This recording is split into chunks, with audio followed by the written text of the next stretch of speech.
Chase is gearing up to crush the competition. Let me explain. They're making it easier for people with absolutely no credit history to get access to Chase credit cards. They're rolling back long-standing rules that previously stopped people with excellent 800 scores from getting approved for their cards.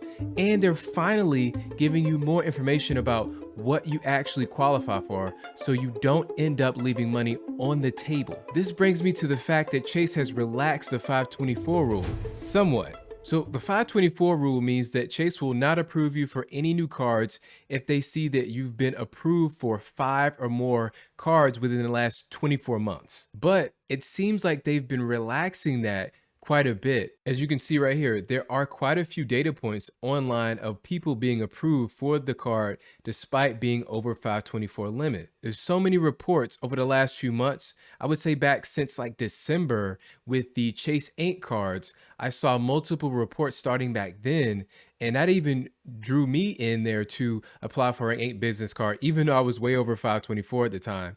And I called into customer service because I was denied, and they told me blatantly, they denied me because I was over 524. So it seems for some people, it's still gonna hold in place. Maybe they're just testing it out. And just to add to that, there've been some new reports about the Chase Sapphire Preferred card having the same situation happen with that card, because people are showing up with 624, 824, 924 plus, and they're able to get approved for the Sapphire Preferred card in some instances. Now, here's the thing. If you do get denied for any of these cards, there is going to be a small ding to your credit score. Okay, so it might lower by 4 or 5 points, and it's going to be temporary. But what people are seeing is that maybe it's worth it just to have the opportunity at getting a card that you want that has good travel multipliers, and it has a huge sign-up bonus. For example, those Chase Ink cards back in December, they were coming with as much as a $1,000 sign-up bonus. And the Chase Sapphire Preferred card, which had a bonus that ended just a week or so ago, had a sign-up bonus of 80,000 points when you signed up online and 90,000 points when you signed up in branch. So it might be worth it in those cases to get those elevated sign-up bonuses and take the risk. I'm really happy that Chase decided to start testing, possibly rolling back how strict they are with this rule, because it's a really strict rule, right?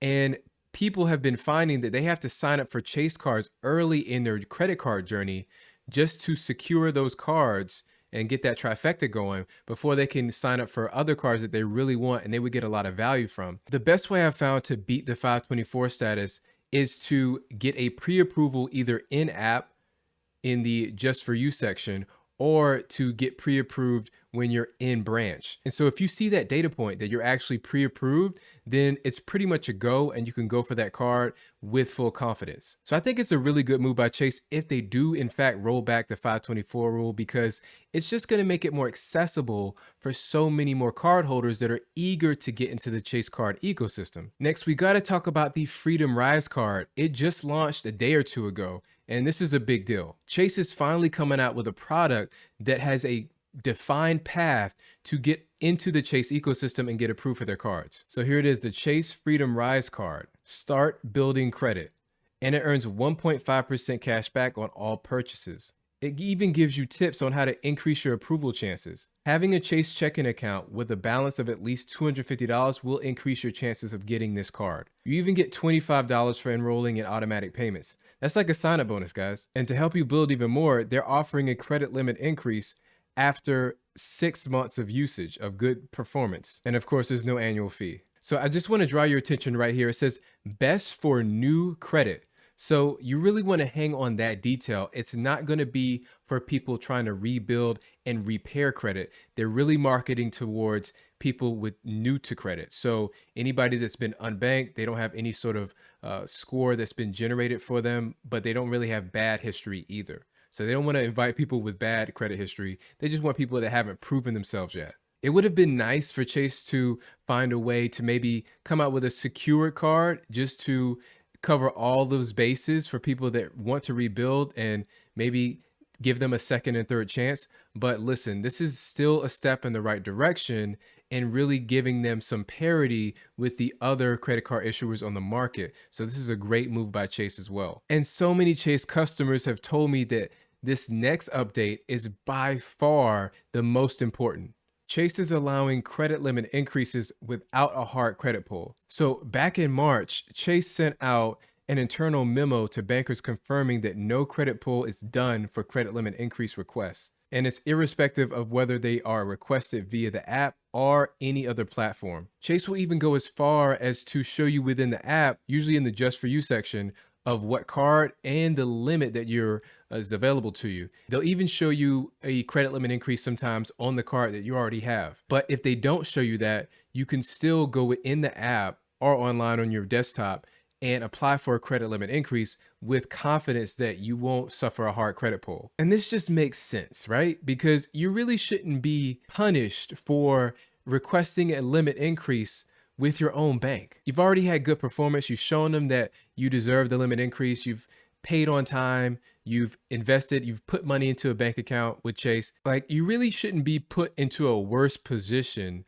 by your own bank just for requesting more money that you likely deserve because you've been using the card a ton for travel. So I'm really happy that Chase made the right move here and made it much easier and non-punitive to request an increase. And I got to tell you, my coworker, who is completely not a credit card enthusiast, showed me his Chase app, and he was already pre-approved for, I think, a Sapphire Reserve at like $20,000, and he was just not interested. But it was just further proof to me that this is in fact the rule, and they're moving forward with allowing these soft credit pulls and showing you more information about what's available to you. And guys, I just want to show you what's available to me. As you can see, I have about a $6,400 credit limit on this. It's my older card. I haven't really used it much until lately. So check this out. I've been using it a ton for DoorDash. And you know why? Because Chase thankfully gives you a DoorDash credit, and so you don't pay any sort of monthly fee to have the DoorDash premium service. So I really been enjoying that with the unlimited card. It really brought me back into the fold of using my Chase card. If you think I've been ordering DoorDash too much, put DD down in the comment section, all right? And I'll leave links to all the major Chase cards down below as well. So far, all these updates have really leveled the playing field. So Chase is really coming up to level things out with the other credit card issuers, which is good to see. Chase is removing all the major problems that people may have that would make them look elsewhere for cards or make them leave their ecosystem. I've even seen reports of people leaving their regional banks, leaving fintechs for different reasons because they want to go to a brick and mortar, very solid, tried and true bank like Chase. And this is just going to give them more confidence in that move. Because guess what? Like it or not, Chase is really considered too big to fail. And I think largely they are. So I want to talk about Chase's pay yourself back feature. So this was supposed to be a temporary fix, like a stopgap when everybody was at home and they couldn't travel anywhere. And Chase wanted to give people a reason to continue using the Sapphire cards and still be able to get value for everyday purchases from them. But what Chase has been doing is extending it out further and further by like 3-month increments. And so the pay yourself back feature is still alive and kicking.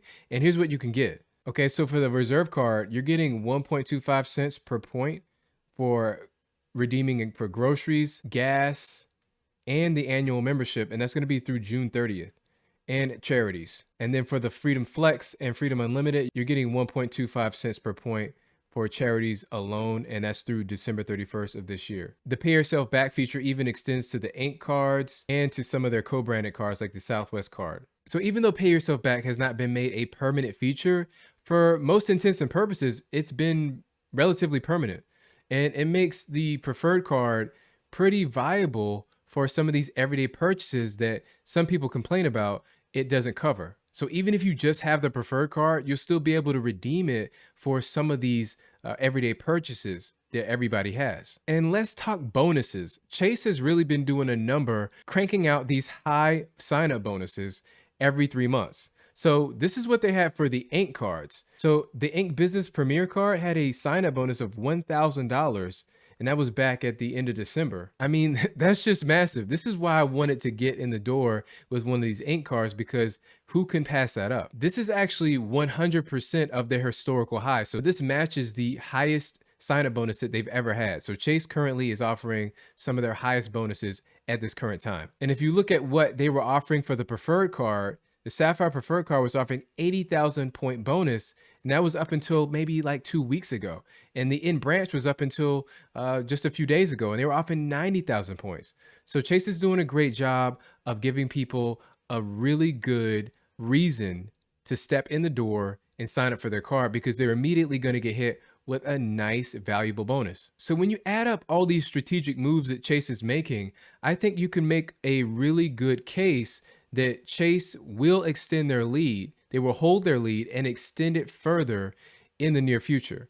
It's looking pretty good for them. Also, you guys should know that in my weekly newsletter, I have a whole section dedicated to Chase every single week, and you can check that in the link below. Since you already have a Chase card or two, you gotta avoid making these 10 mistakes with your Chase cards. Thank you for watching.